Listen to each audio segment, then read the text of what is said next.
Hello everybody, my name is Ray, and today we will be talking about Carl Lentz. What does it take to be fired from Hillsong Church?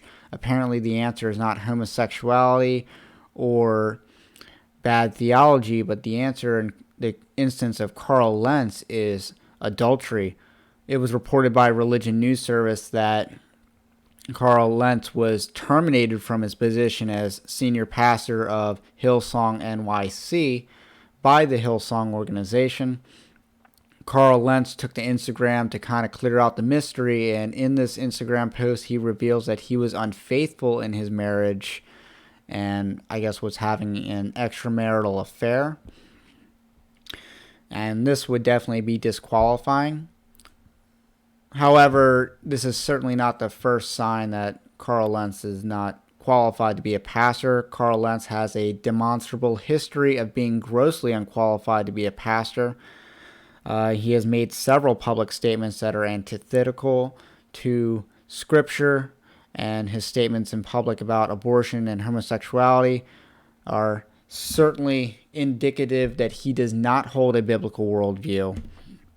And we're kind of seeing the fruits of this.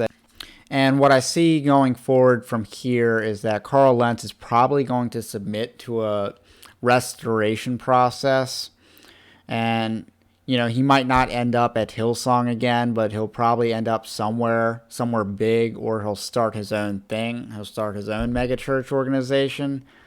Because Carl Lentz is in the Big Eva. He's in the industry. He's in the guild.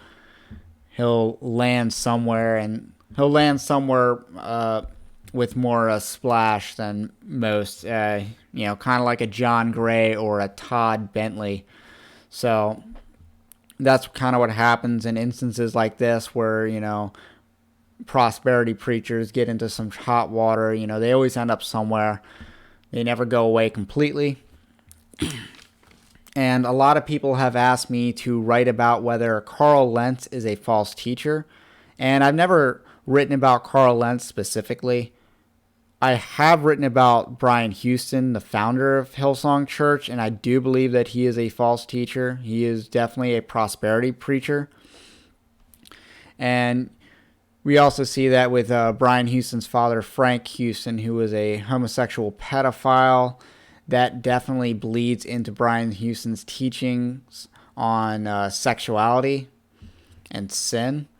And and Hillsong is like a corporation, so it people below Brian Houston fall in line, and Carl Lentz is no different. In fact, Carl Lentz is the epitome of Hillsong. He's carnal, he's effeminate, he has bad theology.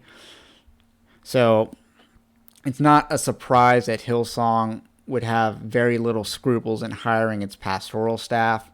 And it's a real shame that Hillsong has so much influence on evangelical subculture. So, so I guess in summary, yes, Carl Lentz is out at Hillsong, but he'll be back again someday because that's what these people do. They are in the industry, and he will return because Carl Lentz is a brand of his own. He has his TV deals and stuff like that. So, he'll be back. That's all I got to say about that for today. My name is Ray. If you like this video, do like and subscribe, and I will catch you on the next one.